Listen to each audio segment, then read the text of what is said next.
बिस्मिल्लाहिर्रहमानिर्रहीम। अस्सलामु अलैकुम वरहमतुल्लाहि वबरकातुहू। मोअज़्ज़िज़ हाज़रीन इकराम, बुज़ुर्गान क़ौम और मिल्लत, मेरी इज़्ज़तदार माँ और बहनों, मेरे ग़यूर नौजवान साथियों, शहनशीन पर तशरीफ़ फरमा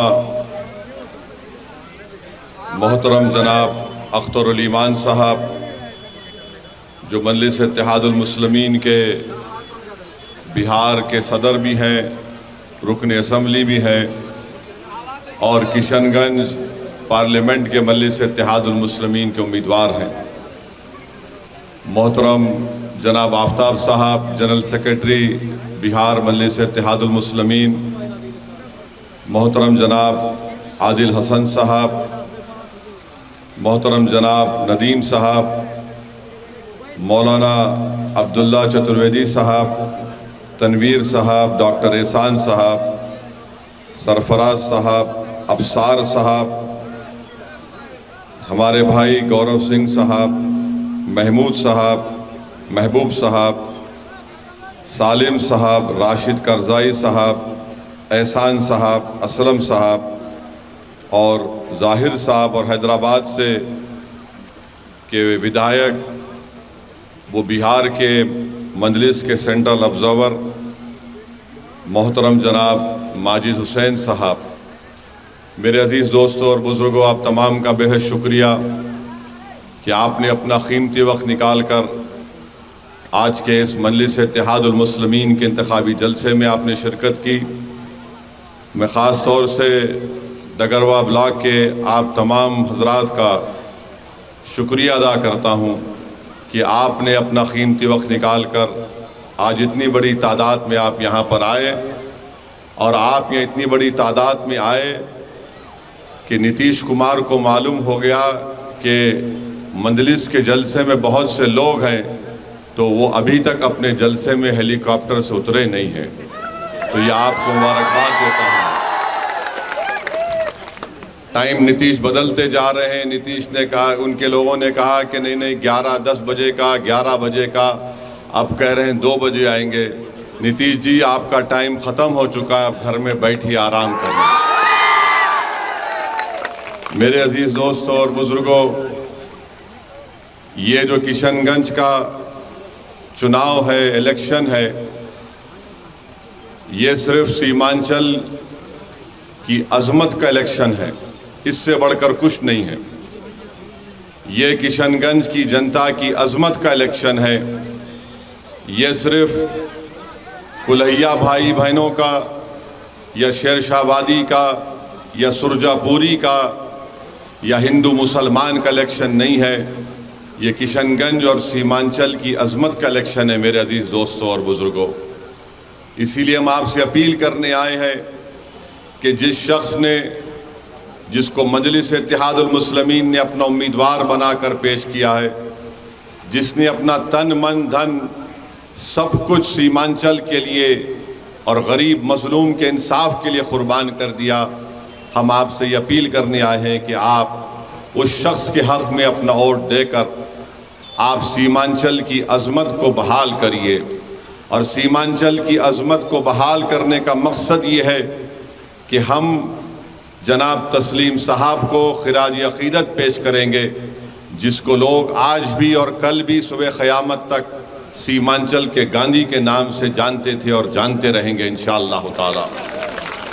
तो मेरी आप तमाम से गुजारिश है कि आप लोग 26 तारीख़ के दिन सुबह के अवलीन वक्त में अपने घर से निकलकर पोलिंग बूथ को जाइए और अपना एक एक वोट का इस्तेमाल पतंग छाप के निशान पर करके सीमांचल और किशनगंज की अज़मत को बहाल करिए। मेरी नज़र में तस्लीमुद्दीन साहब मरे नहीं, वो ज़िंदा हैं। इंसान जब मरता है तो उसकी जिस्मानी मौत होती है, रूह निकल जाती है जिस्म से, ये हमको बताए ना हमारे उलमाए कराम। तो मेरा मानना ये है कि जिस शख्स ने इस सरज़मीन पर बसने वालों की ज़िंदगी, उनके इंसाफ के लिए बहुत मेहनतें की, वो लोग कभी नहीं मरते, वो जिंदा रहते हैं। और मेरा मानना यह है कि तस्लीमुद्दीन साहब की उस मेहनत और कुर्बानियों को अगर कोई आगे लेकर जा सकता है तो उसका नाम अख्तरुल ईमान है। और तस्लीम, जहाँ पर तस्लीम साहब का जिक्र आया, हम आपको बताना चाहेंगे कि अरारिया विधानसभा से, अरारिया पार्लियामेंट की कॉन्स्टिट्यूंसी से, वहाँ से उनका बेटा इलेक्शन लड़ रहा है। पिछले विधानसभा के चुनाव में कोई उनको टिकट नहीं दे रहा था। वो डायरेक्ट मुझे फ़ोन किए, मुझसे बात किए। मैंने माजिद हुसैन से कहा कि जाकर मिलो उनसे, ये एक बहुत बड़े अजीम लीडर का बेटा है। अगर वो बेबसी के आलम में हमको फ़ोन करके कह रहा है कि कोई टिकट नहीं दे रहा है, मैंने माजिद हुसैन से कहा था कि माजिद, तुम जाकर सब उनसे कहना कि आप कहाँ से लड़ना चाह रहे, आप तस्लीम साहब के बेटे हैं। हमने उनको टिकट दिया, वो कामयाब हुए। ये और बात है कि वो हमको छोड़कर किसी और जगह पर चले गए, मगर तस्लीम साहब हमारे लिए बहुत अजीज़ हैं और रहेंगे। उन्हीं के घर से बहुत से लोग मुझसे कांटेक्ट किए और कहे कि आप अरारिया पार्लियामेंट से इस कैंडिडेट को खड़ा कर दीजिए, उस कैंडिडेट को खड़ा कर दीजिए। हमने कहा हमारा ज़र्फ़ ये है कि जो हमको छोड़कर चला गया, हमने उनके बुरे वक्त में उनका साथ दिया था, उनका नहीं दिया था, हमने तस्लीम साहब की कुर्बानियों को देकर उनका साथ दिया था। अब भी हम आपको बता रहे हैं कि हमने अरारिया से अपना कैंडिडेट नहीं खड़ा किया। क्यों नहीं खड़ा किया? सिर्फ तस्लीम साहब की मोहब्बत में हमने अपना कैंडिडेट नहीं खड़ा किया। मैं जानता हूँ, जब मैं जोकी को गया था, हमारे उस कैंडिडेट की इंतखाबी मुहिम के लिए हम हेलीकॉप्टर से उतरे थे। जोकी की आवाम ने इतनी मोहब्बत हमसे निछावर की, हमसे मोहब्बत के मज़ाहरे किए कि जब हमारा हेलीकॉप्टर उड़ने नहीं दिया, उन्होंने कहा कि नहीं ओवैसी, तुम भाषण दिए, रुको यहाँ पर, हम तुमसे हाथ मिलाना चाह रहे हैं। हम गाड़ी में निकल कर गए। तो मैं जोकी की आवाम का भी को सलाम करता हूँ और उनसे कह रहा हूँ कि हम आपकी मोहब्बत के मखरूस हैं और रहेंगे इंशाअल्लाह ताला। मैं आपसे अपील भी कर रहा हूँ कि तस्लीम साहब की कुर्बानियों को अगर कोई लेकर आगे जा सकता है तो अख्तरुल ईमान है। इसीलिए हमने अरारिया में हमने दो ख़ानदान में दीवार उठाने का काम नहीं किया। हमने कहा कि हम कैंडिडेट नहीं खड़ा करेंगे। जो हमको छोड़कर चले गए, हम उनको अल्लाह के हवाले करते हैं। अल्लाह हमारा इंसाफ करेगा। इज़्ज़त का देने वाला अल्लाह सुब्हानहू तआला है, कामयाबी का देने वाला रब्बे करीम है। मेरे अजीज़ दोस्तों और बुज़ुर्गों, आप जानते हैं कि इस विधानसभा में एक बड़ी तादाद में हमारे कुलैया भाई भी रहते हैं। आप तमाम लोग मकई का भुट्टा की आप ज़िराअत करते हैं। यहाँ पर आपको बहुत बड़ी तकलीफ़ है। यहाँ पर आपको उसकी कीमत नहीं मिलती, पानी नहीं मिलता, बिजली नहीं मिलती। तेजस्वी और नीतीश ने बड़ा कहा था कि हमने बिजली पहुँचा दी, वाटर सब पंप दे दिया, मगर यहाँ का किसान परेशान है। वहीं पर जूट पाट की ज़िराअत होती है, स्मॉल स्केल इंडस्ट्री खोली जा सकती थी। उस जूट की जो लोग ज़िराअत करते हैं उनको फ़ायदा पहुंचाने के लिए ना राजद की सरकार ने किया, ना नीतीश कुमार या बीजेपी की सरकार ने किया। मेरे अजीज़ दोस्तों और बुज़ुर्गों, आप जानते हैं कि पटना में एक अस्पताल है जिसका नाम महावीर कैंसर रिसर्च अस्पताल है। उस कैंसर अस्पताल की रिपोर्ट ये कहती है कि किशनगंज, अमूर, बैसी, बहादुरगंज में हर घर में जो लोग सबसे ज़्यादा कैंसर के पेशेंट आते हैं, पटना के इस अस्पताल में इनका ताल्लुक़ किशनगंज की पार्लियामेंट कॉन्स्टिट्यूंसी से होता है। क्यों होता है? क्योंकि आप जो पानी पीते हैं उसमें कैंसर उससे पैदा होता है। यहाँ पर हर घर में किसी न किसी के पास किडनी स्टोन की बीमारी हो जाती है। क्यों होता है? पानी पीने की वजह से। वो नीतीश कुमार की बड़ी स्कीम थी कि क्या था, हर घर जल, जो भी था स्कीम का नाम। पानी की टांकी में पानी की जगह मरे हुए चिड़िया निकलती है, उसमें उसकी सफाई नहीं होती है। ये आपको दिया जा रहा है, कोई पूछने वाला नहीं है। इसीलिए हम आपसे अपील कर रहे हैं कि यहाँ की इस विधानसभा में बसने वाले लोग इंसान हैं। और उनकी बीमारी को दूर करना, उनको सेहत पहुंचाना, उनसे इंसाफ करना कौन करेगा? आपने जिसको अपना सांसद बनाकर दिल्ली को भिजाया, उन्होंने क्या किया मालूम आपको? दिल्ली में आपको पता है उन्होंने क्या किया? हमने पार्लियामेंट में भारत की संविधान के 371 के तहत हमने लड़ाई लड़ी, हमने बिल डाला कि यहां पर सीमांचल डेवलपमेंट काउंसिल बने। अगर वो बन जाता, और बनेगा इंशाअल्लाह ताला, हम अपनी लड़ाई को जारी रखे हैं। अगर वो बन जाएगा तो सीमांचल का जो पैसा होगा वो आप लोग तय करेंगे।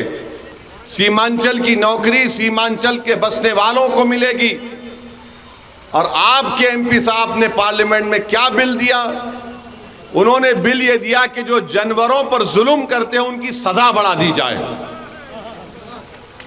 इंसान से मोहब्बत पहले होनी चाहिए, बाद में जानवर से होनी चाहिए। यानी बिल पेश किया, लोकसभा के वेबसाइट पर जाकर देखो, जावेद साहब ने एक प्राइवेट मेंबर्स बिल दिया कि जो जानवरों से अच्छा बर्ताव नहीं करते उन पर सजा बढ़ा दी जाए। जावेद साहब, ये जो हर घर में किडनी स्टोन हो रहा है, यहां पर जिनको कैंसर हो रहा है, उनका क्या होगा बताइए? बताओ नीतीश कुमार, बताओ तेजस्वी, बताओ मोदी, इनके बारे में कोई बात नहीं होगी।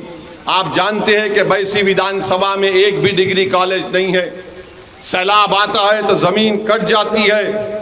और फिर आप जानते हैं कि ये जो महानंदा बेसिन 2 का जो काम चल रहा है, इससे और बर्बादी आएगी। माहिरीन ने कहा कि उसके बजाय उस काम को रोककर वहां पर वो बोल्डर पिंचिंग आरसीसी का काम होना चाहिए। जमीन कट जाती है, ना सांसद साहब नजर आते, ना फिर कोई और विधायक नजर आता। आपको एक ऐसा शख्स चाहिए जो आपकी तकलीफ को अपनी तकलीफ समझेगा। तो इसलिए 26 तारीख को हम आपसे अपील कर रहे हैं कि अख्तरुल ईमान साहब को आप अपना वोट दीजिए पतंग छाप पर। यहाँ पर अस्पताल है, उसमें डॉक्टरों की ज़रूरत है, डॉक्टर लाना चाहिए, नर्सिस होनी चाहिए। अच्छा, एक बात आप बताइए, ब्रिज बनाया गया, उसका ढलाई का काम शुरू हुआ चंदरगांव में और चौमेली गांव में, 2 दिन के अंदर ब्रिज बैठ गया। कौन जिम्मेदार है? ओवैसी जिम्मेदार है इसका। हम चुनाव लड़ते हैं तो हमको बहुत गाली दी जाती है, हमको उसकी कोई फिक्र नहीं है। मगर ये बताओ, ढलाई के 2 दिन के बाद ब्रिज बैठ जाता है, इसका कोई पूछने वाला नहीं है। इसीलिए मेरे अजीज दोस्तों और बुजुर्गों, हम आपसे अपील कर रहे हैं कि आप इस चुनाव में तारीख बनाना पड़ेगा आपको। एक एक वोट का इस्तेमाल आप किशनगंज की पार्लियामेंट के लिए नहीं, बल्कि सीमांचल और किशनगंज की अजमत के लिए आपको अपने वोट का इस्तेमाल मजलिस इत्तेहादुल मुस्लिमीन के हक में करना पड़ेगा। और मैं आपको ये भी बताना चाहूँगा कि यहाँ से आपके जो मौजूदा मेंबर ऑफ पार्लियामेंट हैं, मैंने उनका एक बयान पढ़ा जिसमें उन्होंने कहा कि वो लोग 5 साल में जावेद साहब 1.5 लाख किलोमीटर पैदल चले हैं।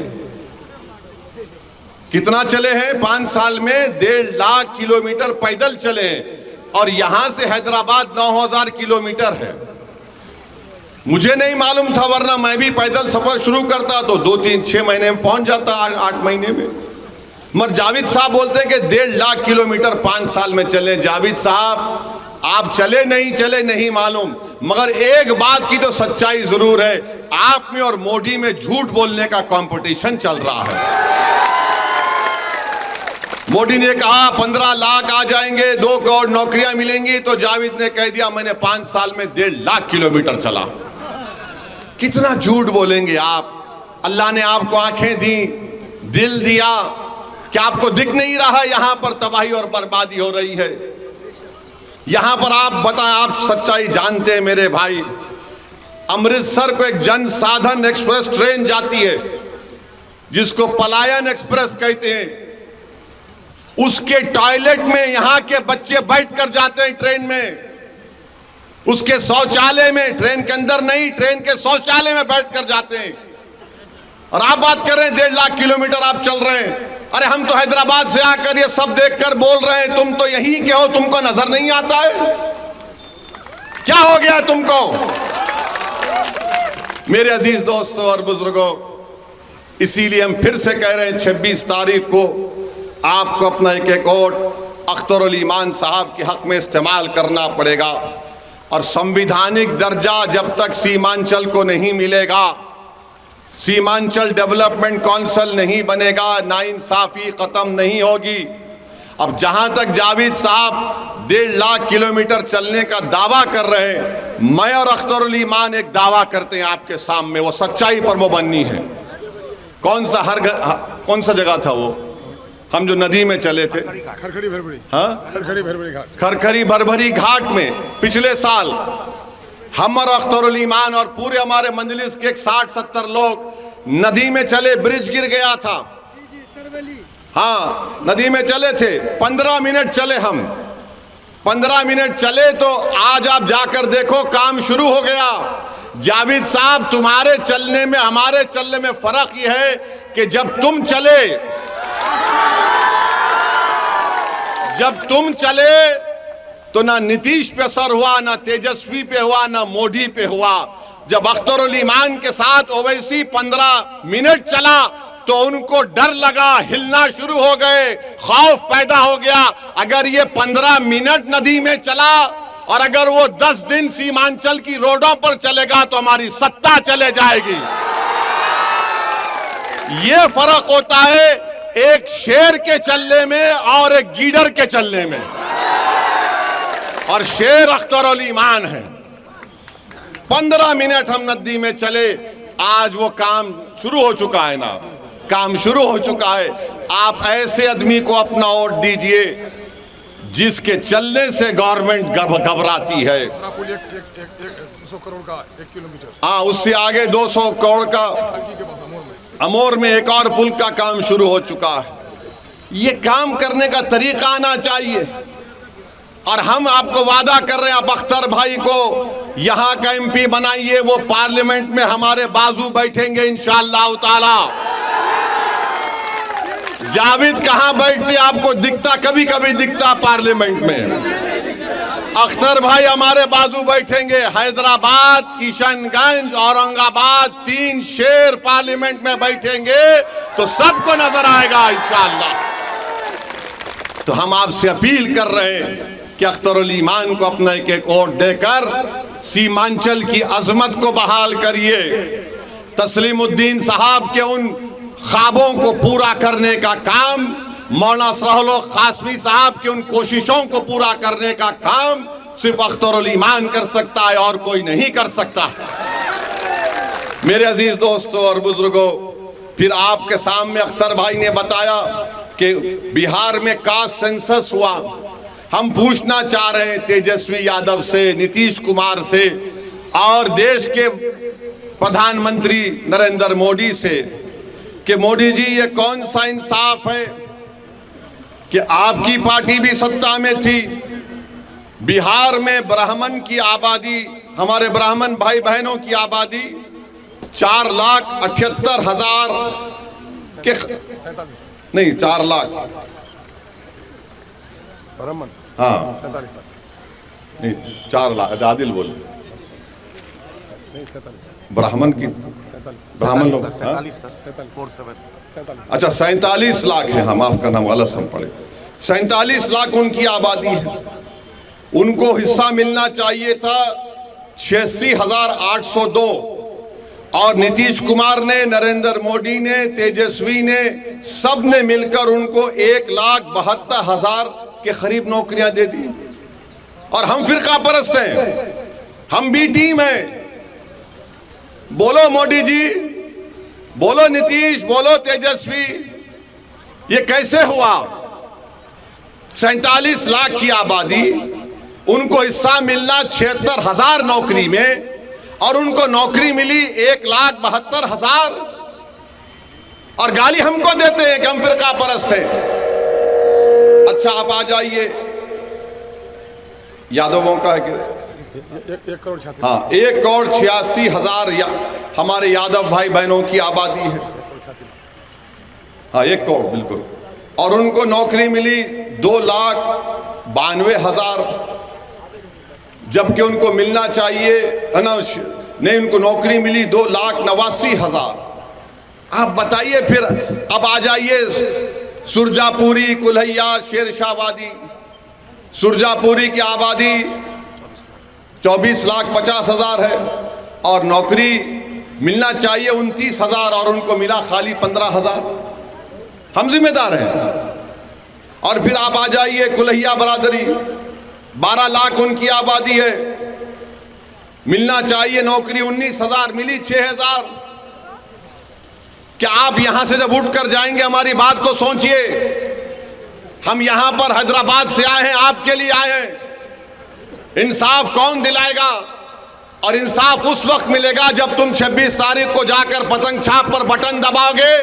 तो तुम्हारा बटन जब पतंग छाप पर दबेगा तो तुम्हारे उस बटन दबाने से मोदी भी दबेगा, नीतीश भी दबेगा, तेजस्वी भी दबेगा। जब तुम उनको दबाओगे तो तुम ऊंचाई के आसमानों पर उड़ोगे। वरना याद रखो, हम गुलामी करने के लिए पैदा नहीं हुए इन लोगों के लिए।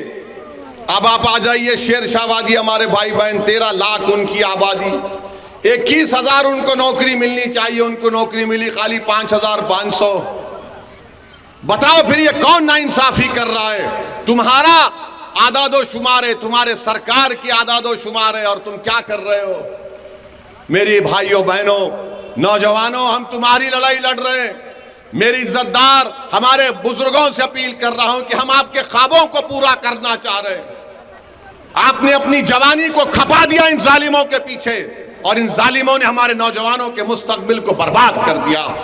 अगर आज ओवैसी तुम्हारे सामने खड़ा है, इसलिए खड़ा है कि बुजुर्गों के ख्वाबों को पूरा करना, हमारी मां और बहनों के आंख से आंसू बहना कम हो जाना, और हमारे बच्चे इसी सरजमीन पर बैठकर इज्जत की जिंदगी गुजारे, ये हमारी कोशिश है। तो इसीलिए हम आपसे अपील कर रहे हैं कि आप अपना एक अकाउंट 26 तारीख के दिन MIM पार्टी के हक में इस्तेमाल करिए। और फिर आप, हम कल से हम देख रहे हैं हमारे भारत के टाइम है ना अभी, हमारे भारत के प्रधानमंत्री नरेंद्र मोदी का एक भाषण हुआ। नरेंद्र मोदी ने कोई नई बात नहीं कही, हमेशा कहते हैं, आज भी कह दिया उन्होंने क्या कहा कि मुसलमान बच्चे बहुत पैदा करते हैं। मोदी जी ने कहा कि मुसलमान, अब हम आपको मोदी जी की इस भाषण का पोस्टमार्टम करते हैं। उनके भाषण का, उन्होंने जो भाषण दिया उस बारे में आपको जो झूठ उन्होंने बोला उसकी सच्चाई को आपके सामने रखकर, ताकि मोदी जी को भी मालूम हो जाए कि मोदी जी आप लंबी लंबी फेंकते हैं जावेद की तरह, मगर हम आपको सच्चाई बता देते हैं। और सच्चाई ये है मेरे भाई कि भारत में मुस्लिम हमारी माँ और बहनों का जो फर्टिलिटी रेट है वो 2.36 है, कम हुआ है। माने जो बच्चे पैदा कर रहे हैं मुसलमान, वो कम हुआ है। हमारे हिंदू भाई बहन का उससे कम है जरूर, मगर हमारा कम हुआ है। मगर मोदी जी क्या बोलते, बच्चे बहुत पैदा कर रहे हैं। अच्छा मोदी जी, आपके कितने भाई हैं? 6। अमित शाह के कितनी बहनें हैं? 6। रविशंकर प्रसाद के कितने भाई बहन? 7। मगर इन सबको नजर आता मुसलमान बच्चे बहुत पैदा कर रहा है। ये एक गवर्नमेंट का डेटा बता रहे, फर्टिलिटी रेट 2.36। अब आप इस पे आ जाइए। दूसरा उन्होंने कहा कि यहां पर घुसपैठी हैं। 15 जुलाई 2014 को गवर्नमेंट ने पार्लियामेंट में इस तरह का कोई जवाब नहीं दिया, कोई एस्टिमेट नहीं है। कहा 25 नवंबर 2014 को गवर्नमेंट ने कहा कि कोई डेटा नहीं है, नंबर नहीं है। 6 दिसंबर 2016 को गवर्नमेंट ने कहा कोई कंफर्म डेटा नहीं है बांग्लादेश से जो लोग आ रहे हैं। 22 दिसंबर 2015 को लोकसभा में गवर्नमेंट ने कहा हमारे पास कुछ रिकॉर्ड नहीं है। 21 मार्च 2017 को मोदी सरकार ने कहा कि डेटा अवेलेबल नहीं है। 11 अप्रैल 2017 को गवर्नमेंट ने कहा कि डेटा नहीं है कि बांग्लादेश से कितने आ रहे। 1 अगस्त 2017 को गवर्नमेंट ने वही जवाब दिया, 20 मार्च 2018 को वही जवाब दिया, 2 जुलाई 2019 को वही जवाब दिया, 3 मार्च 2020 को मोदी सरकार ने वही जवाब दिया कि हमारे पास डेटा नहीं है, नंबर नहीं है। तो मोदी जी आप किस बुनियाद पर घुसपैठी कह दी हमको बताओ। अब मोदी जी का जवाब सुनो आप, अब हम उनको जवाब दे रहे हैं। अगर हमारे दक्षिण भारत के जो प्रदेश हैं, दक्षिण भारत के जो प्रदेश हैं वहां पर बच्चे भी कम पैदा हो रहे हैं और सबसे ज्यादा भारत सरकार को पैसा पूरे भारत से मिलता है तो मुंबई से और दक्षिण भारत से मिलता है। मोदी जी आप देश को तोड़ने का काम कर रहे हैं, आप देश को कमजोर करने का काम कर रहे हैं। अगर दक्षिण भारत के लोग बोलना शुरू कर दें कि हमारे पास पार्लियामेंट की सीट कम है, हम बच्चे भी कम पैदा कर रहे हैं, पैसे भी ज्यादा दे रहे हैं, तो तुम क्या जवाब दोगे भारत के प्रधानमंत्री? बताओ हमको, बताओ क्या जवाब दोगे आप? मेरे अजीज दोस्तों और बुजुर्गों, ये नरेंद्र मोदी भारत को कमजोर करने का काम कर रहे हैं। और अगर और भी आपको डेटा चाहिए, अच्छा ये बोलते, हाँ एक और बात जो हम आपको बता रहे हैं, मुसलमानों का गरीबी में कितना हमारा तनासुब है, कितने गरीब है मुसलमान, इसके बारे में आपको हम आज बता के जाएंगे। जो मुसलमान गांव में रहता है, जो मुसलमान, मोदी जी सुनो, अगर कान में सुनने की ताकत है तो सुनो देश के प्रधानमंत्री। ए भाई रुक जाइए ना। मुसलमान जो गांव में रहता है, जो वो अपने पैसे खर्चता है खाने पीने के लिए, सबसे कम खर्चने वाला अगर कोई है तो मुसलमान है। सबसे ज्यादा सिख है, जो महाना उसका खर्चा 2106 रुपये, हमारे 1170 रुपये और मुसलमान सिर्फ 1133 रुपये खर्चता है। ये मोदी की सरकार का डेटा है। कितना झूठ बोलोगे मोदी जी, तुम कितना झूठ बोलोगे? मगर मोदी जी को किन मुसलमानों से मोहब्बत है मालूम आपको? कौन से मुसलमान से मोहब्बत है मोदी जी को? दुबई जाएंगे, सऊदी अरब जाएंगे, दुबई और सऊदी अरब जाएंगे तो उसको बोलेंगे या हबीबी, या हबीबी। ऐसा मिलेंगे जैसा कि एक भाई से मिल रहे हैं, और हमको ऐसा देखते हैं हम घुसपैठी है। मोदी जी उसका नाम अगर मोहम्मद बिन जायद है तो इसका नाम अख्तरुल ईमान है। दुबई के मुसलमान से मोहब्बत, सऊदी के मुसलमान से मोहब्बत और सीमांचल के बेटे अख्तरुल ईमान से नफरत क्यों मोदी जी बताओ? नफरत इसलिए है क्योंकि वो आपको कमजोर देखना चाहते हैं। और आज मोदी जी के साथ कौन खड़ा है? कौन खड़ा है? नीतीश पलटू जो भी है बोलो। अब मास्टर मुजाहिद है, अगर मास्टर मुजाहिद खुदा ना खास्ता पार्लियामेंट चला जाएगा, यूनिफॉर्म सिविल कोड का बिल आएगा तो मास्टर मुजाहिद को झक मराकर मोदी के साथ वोट देना पड़ेगा।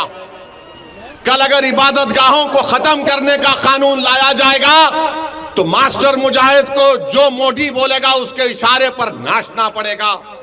जावेद अगर जाएगा तो बेचारा जावेद तो सन्नाटा रहता है, जावेद है मगर कुछ मालूम ही नहीं, वो खामोश रहते हैं, सन्नाटा रहता है, सोते रहते हैं। कोई उनको फोन कर दे तो उसको बोलते हैं ये फुला फुला, अंग्रेजी में अल्फाज बोल के भगा देते हैं उसको। इसलिए हम आपसे अपील कर रहे हैं कि मुल्क के हालात को देखिए। देश का प्रधानमंत्री हमको ज्यादा बच्चे पैदा करने वाले कह, हाँ अब कल मीडिया वाले बोलेंगे आपको कितने बच्चे? मेरे को माशाल्लाह से 6 बच्चे हैं।